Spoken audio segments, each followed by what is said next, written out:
This is refreshing to us to see that these guys are pretty professional. So on August 29, 2000, in Atlanta, Georgia, the Boulder police are suddenly really professional. I got nightmares in my head, I fear thoughts build up until I can't feel. My mind fills up into a creature, and it haunts me somewhere much deeper. I got nightmares in my head, I fear. Hello and welcome to True Crime Rocket Science, the most authentic voice in true crime. In August 2000, the Ramseys were at a high point. They'd been, quote-unquote, exonerated by the district attorney just months earlier. They'd taken on and slapped down their former nemesis, Steve Thomas, successfully sued him, and they sat down for another session of questioning, only to emerge, as you can see here, smug, smiling, and delighted with where they were. They'd also brought a book out, and they'd done a book tour. The tide was swinging in their favor. So at this particular point in time, the Ramseys had won. And so why not be a little conciliatory? We're friends with the Boulder PD and they're friends with us.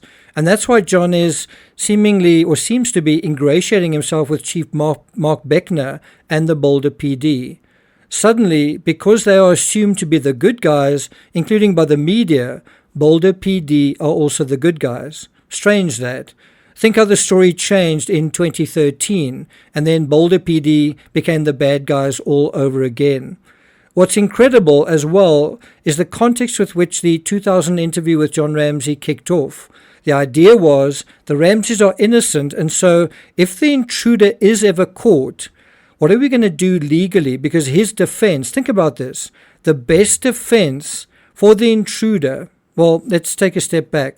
Let's say tomorrow Boulder PD tests the DNA and there's a bingo, and that bingo points to someone. And let's say his name is Fred Flintstone. And Fred is arrested, charged, and put on trial for JONBENET's murder. Guess what Fred's best chance is of winning the case against him? Guess what his best defense is going to be?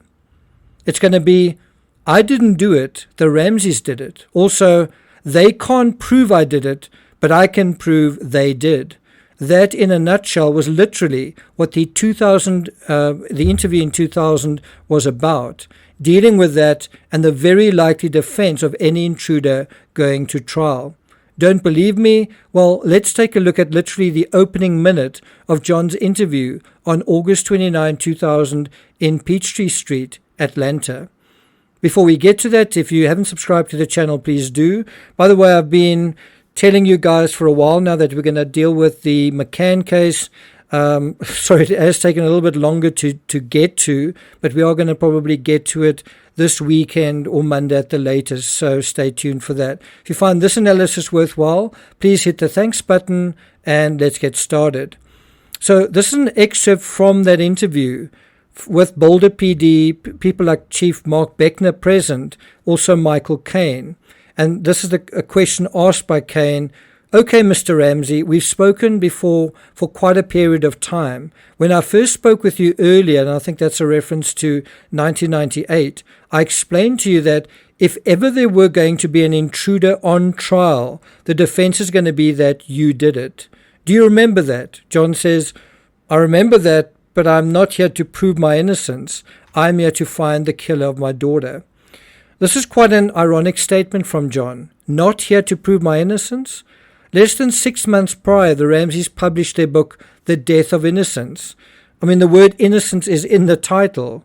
It is all about proving their innocence, along with doing a press tour on Larry King, Barbara Walters, and of course, the infamous episode of them trying, and then finally passing their polygraphs on the third try. Why? Why, if not to prove their innocence? For God's sake, the title is all about them losing their innocence. JONBENET doesn't even make it onto the cover of their own story. And John himself has said, even as recently as in an interview with Amanda Knox, that their story isn't about, or this story isn't about what happened to JONBENET. It's about what happened to them. In other words, the death of their innocence. So of course it's about that. And if you watch the interview on Larry King, all 40 minutes of it, it feels like the main thrust is about them explaining away all the issues, all the questions surrounding them. There's very, very little emphasis on, like what you would expect, an angry, frustrated sense of injustice. Let's find the killer. We think it could be this. We think it could be that, volunteering all that kind of information. And, this is what we've got to go on. And let's go through the ransom note step by step. When does John ever volunteer to do that? Hey, guys, let's look at this. Do you know anyone? Can you recognize this handwriting? Or, let's deal with specific evidence in detail. All of it is this wishy-washy explaining away and blaming others. Not the sort of thing you do with precious time, to campaign for justice for your murdered child. Now, amazingly, from the get-go, the Ramsey attorney disagrees with Cain and why they are here in the first place. Let's go back to that interrogation or that interview from August 2000. Lynn Wood, without getting into a back and forth, I don't want to, but I think you raised it, and it was raised yesterday. I just think you all can sell that somewhere else, about the idea that if an intruder is put on trial, you will need to have answers from the Ramseys, because if you find the person that killed their daughter, the intruder, and you put that person on trial before that trial date occurs, you will have every opportunity. Now, it's quite interesting that Linwood wants to prevent this discussion from taking place. You'd think that they would welcome it. How can we make sure we win this case if and when it comes to trial? Linwood doesn't want to have that discussion. And so he says, we would make sure that they can assist you in the prosecution of the criminal, including assisting you in rebutting any defense. Mr. Cain, I thought that is what we are here for today. During the press conference, there's also a snippy moment when the attorney says Michael Cain spoke about 5 to 10% of the time. Maybe that's why it went so well. Patient from Mark Beckner, and probably on a 100% scale, I'd say about 5 to 10% by Michael Cain. Maybe that's the reason we had a better day. So there's a lot of legal maneuvering taking place, a little bit of smoke and mirrors. I don't want to say sleight of hand, but certainly a legal chess game taking place, which makes Cain's next question absolutely brilliant. If the idea was to wrongfoot John, and I'm not sure it was, but if it was, this was brilliant. Wood goes on to say, well, you haven't gotten the intruder yet. All I'm saying is, if you will get the guy, we will always be available to help you with that. Now, I don't know, you sort of get the sense that Wood almost kind of doesn't expect to get the guy, because you would think that this is an exercise worth doing if one anticipates them getting the guy. Anyway, Cain says, okay. And then he says, how active have you been, right, to John? John, how active have you been in the investigation in the last 2 years since we last met? It's quite a simple question. What have you done? What have you been thinking about? And then he says, how actively have you taken part in it? And then John answers like this. He says, well, that's a relative term. I don't know how to answer that question. I'm aware somewhat of what is going on. Wow. I don't know how to answer the question, and I'm somewhat aware of what's going on in terms of the investigation of my own daughter's murder. Then he says, Brian Morgan shepherded the effort for a good while after the grand jury, and he specifically told me he didn't want to tell me a lot because we were talking to the media, and I had a tendency to perhaps say things I shouldn't. Now, in the midst of being found innocent, well done. Great. How much time have you spent on investigating this case? That's the gist of what Cain is asking.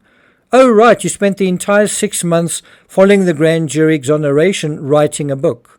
So, if the whole thing is, we're scared to tell you anything, we're scared that you might talk to the media, well, you're writing a book. If you're scared about what might be said, don't write a book, I can tell you. And the book is about their innocence. Kind of like an extended version, if you think about it, of the ransom note being written following JONBENET's death, which was also written to prove the Ramseys' innocence, if you think about it. And I love the way John says, I don't know how to answer that question. It's not rocket science. It's a simple question. We're here to help you with a potential defense against the intruder if that case ever goes to trial. Okay, how can you help with that? How can you help with your own defense? Who have you come up with? Think about it. It's like the police basically saying, who is your intruder? And let's deal with your case against the intruder in terms of, potentially forestalling the intruder coming up with a case against the Ramseys. And John doesn't seem to want to cooperate, or John doesn't seem to have any ideas. And if you think about it, how John volunteers in terms of the media, maybe it's this suspect. Let's talk about John Markell. Let's talk about Gary Oliver. Let's talk about Chris Wolf, which is done quite recently. Here in this setting, okay, let's talk about who you think might be worth talking about. I don't really have anything to say. Right? Who have you come up with, John? Oh, blank. But we are being sued by Chris Wolf for throwing his name into the hat. That was literally what was going on at that time. Right? So anyway, Kane says, what kind of things were you concerned about saying, John? He was concerned, meaning Brian Morgan, about keeping the efforts of the investigation as confidential as possible. Kane, why is that? John, I don't know. You have to ask him. Cheapers, you don't know. Couldn't you have asked him? Anyway, Kane says, in your mind, John, in my mind it compromises the effort. Kane, in your mind it compromises the effort, or in his mind? See what I mean by legal chess games? John, yes, in my mind. Kane, it compromises the effort to disclose things? Now bear in mind, he's just written a book, right? John, no, it compromises the effort to find the killer, which is what we were trying to do. So John's saying, you know what, we don't really want to talk about our ideas because it might compromise the effort to find the killer. Now here he is saying this to law enforcement. It's their job to find the killer. Who else are you going to talk to about their efforts to find the killer except the people whose job it is to find the killer?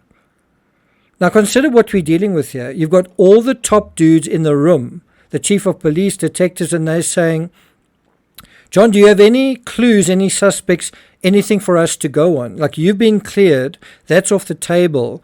Can you help us with the next phase of this investigation? And John's response to the investigators, certainly the way that I interpret it, tell me I'm wrong, is to cite privacy. He's just written a book. He's gone on a press tour, but he wants to be private in this setting. Bear in mind, in April 2000, just 4 months prior to being questioned by the cops, this article appeared in the Daily Camera. Reporters suing Ramseys over book. During an interview with NBC's Katie Couric, filmed in New York and aired March 24th, the Ramseys were asked why Wolf appeared as a suspect in their book. A photo of Wolf was displayed on the program. John Ramsey replied, I can tell you when we first started looking at one particular lead early on, my reaction was, this is it. This is the killer. Can I offer a suggestion? If I was John and I was 4 years into an investigation, I think I'd have at least one name. You know, like if I'm confronted, I'm sitting opposite the chief of police and the idea is, okay, who can we look at here? I think I'd have at least one name, especially if I was being sued by one of those names and you're going to sort of defend your lawsuit against that. I suppose one possible argument about why it would make sense to be private and coy would be certain disclosures made in this setting possibly could be used against them in this lawsuit that's pending. Anyway, as I say, if I had at least one name, I'd be gagging to share it, wouldn't you? And, you know, a few weeks ago, this is now in 2025, right? A few weeks ago from now, John was on News Nation talking about Chris Wolf. I'm joined now once again exclusively by John Ramsey, JonBenet Ramsey's father. John, it's good to see you again, as always. I'd never read so deeply into this person's story. I'd never read so deeply into the sheer volume of evidence and statements that Jacqueline gave the police. And I certainly had never heard one of the detectives say, we're not even sure if we tested it. What are your reactions to hearing that list? And I know you already know about it. There's no one who knows more about this case than you. But what? And John says he still doesn't know if evidence was tested. Well, why didn't he ask them here now to do that when it was sort of all happening?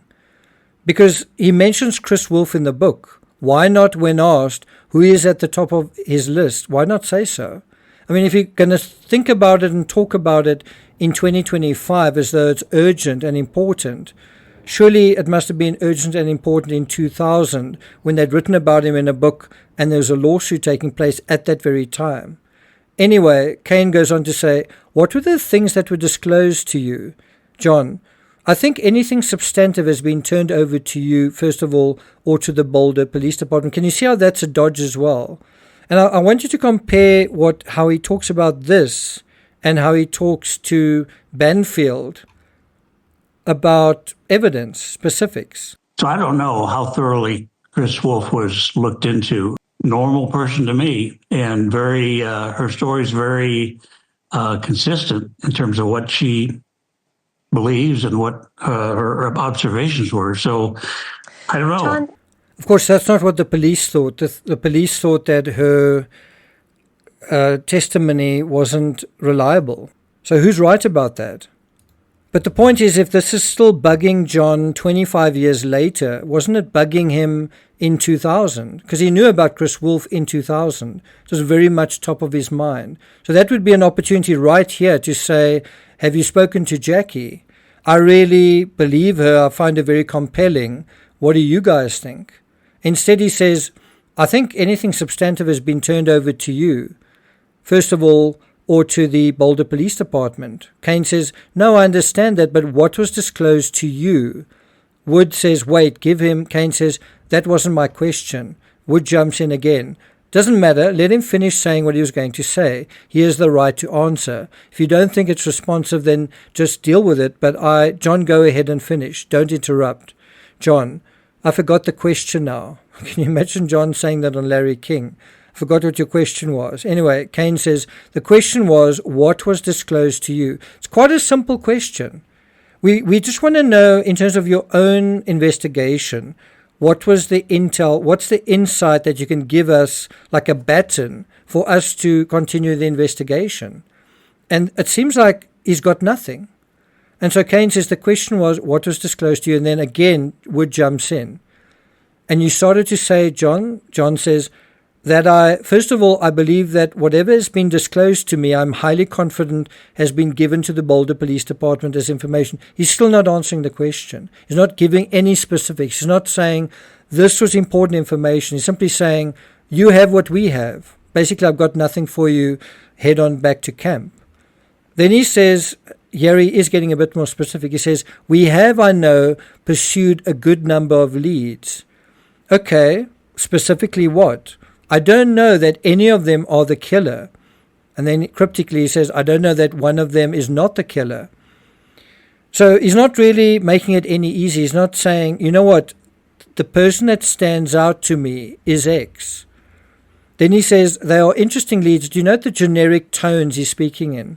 All very vague, nothing specific. He says, the ones I am aware of, they need to be pursued. Who?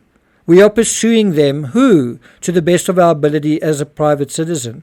Okay, who are these people? One of the reasons we are here today is because we realize that there are powers that the state has that we cannot, as private citizens, exercise, and that's going to be necessary to ultimately find the killer. Then Mr. Levine jumps in. If I can interrupt, Mr. Ramsey, what I would like you to do, as an individual, and then he sort of carries on with that. Now, the cops are asking John to name a name, and yet he can't seem to do that. He can do it when he's speaking to the media. He seems to do it effortlessly. And I can name a name, on behalf of John, and in terms of this part of the timeline. How about Chris Wolf? How about Gary Oliver? How about Michael Helgoth? How about Randall Simons? How about Bill McReynolds? How about Fleet White? How about Linda Hoffman-Pugh? But John isn't able to name a single name in this setting where they're asking him pretty much to do exactly that. He's got the chief of police in front of him, kind of at his beck and call, and yet he doesn't offer him anything. Why? Well, why can he do so on television but not here where it counts? Do you guys follow the point that I'm trying to make? Now, one possibility, think about this, one possibility is that if he does throw a name out there, it's on the record. And it's also on the record that perhaps the evidence was tested that might be dealt with right here. And then you might have it on the record, the police saying, that suspect's cleared, we're not concerned about that person at all. That line is a joke. And then that's not on. And so to not do that means that's not really on the record. And John can say, I don't know what happened. And maybe we should look at this guy and kind of plead ignorance in a way. Now, in the McCann case, we saw a similar contrivance, if that's the word.